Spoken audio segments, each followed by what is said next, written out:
ইরানের সর্বোচ্চ নেতার মতামত অনুসারে পারমাণবিক বোমা তৈরির দিকে যাওয়া নিষিদ্ধ। তবে ইরানি বিশেষজ্ঞদের মতে হয়তো এমনকি আগামীকালও তিনি তার মতামত পরিবর্তন করবেন। ইরান তখন তৈরি করবে পারমাণবিক বোমা। কাদের বিরুদ্ধে ব্যবহার হতে পারে এই বিধ্বংসী অস্ত্র? চলমান ভূরাজনীতিতে যারা খোঁজখবর কম রাখেন তারাও জানেন সেক্ষেত্রে ইরানের টার্গেট হবে ইসরায়েল।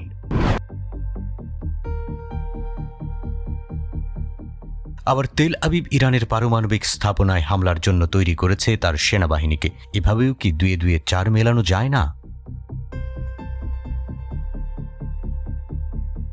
ইরান ও ইসরায়েলের মধ্যে চলমান উত্তেজনার পারদ যখন ঘটনা পরম্পরায় বাড়ছে এবং বাড়তে বাড়তে সেটা তুঙ্গে উঠছে, তখন ইরানের সর্বোচ্চ নেতা আয়াতুল্লাহ খামেনি কি পারমাণবিক অস্ত্র তৈরির হুকুম দেবেন?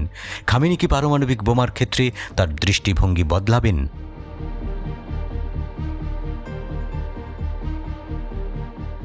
2010 সালের 10ই এপ্রিল পারমাণবিক নিরস্ত্রীকরণ সম্মেলনে খামেনির বক্তব্যকে পারমাণবিক ফতোয়া হিসেবে উপস্থাপন করা হয়েছিল।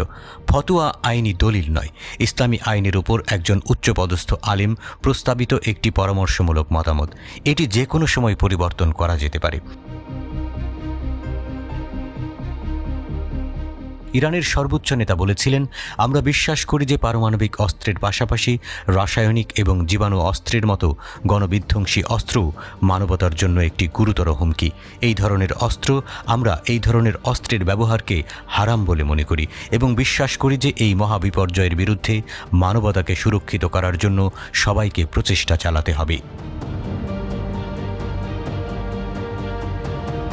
এই মতামতটিকে একটি ফতোয়া হিসেবে তৈরি করে পশ্চিমা বিশ্ব ধূর্ততার পরিচয় দিয়েছে। সাবেক মার্কিন পররাষ্ট্রমন্ত্রী জন কেরি 2014 সালে বলেছিলেন, প্রেসিডেন্ট ওবামা এবং আমি উভয়ই এই ফতোয়াকে অত্যন্ত স্বাগত জানাই এবং কৃতজ্ঞ যে সর্বোচ্চ নেতা একটি ফতোয়া জারি করেছেন।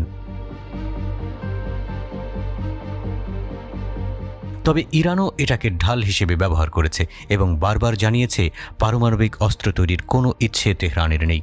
কিন্তু বাস্তবতা হলো ইরান পারমাণবিক অস্ত্র তৈরির একেবারে কাছে পৌঁছে গেছে। এটিও মার্কিন গোয়েন্দা সূত্রই জানাচ্ছে।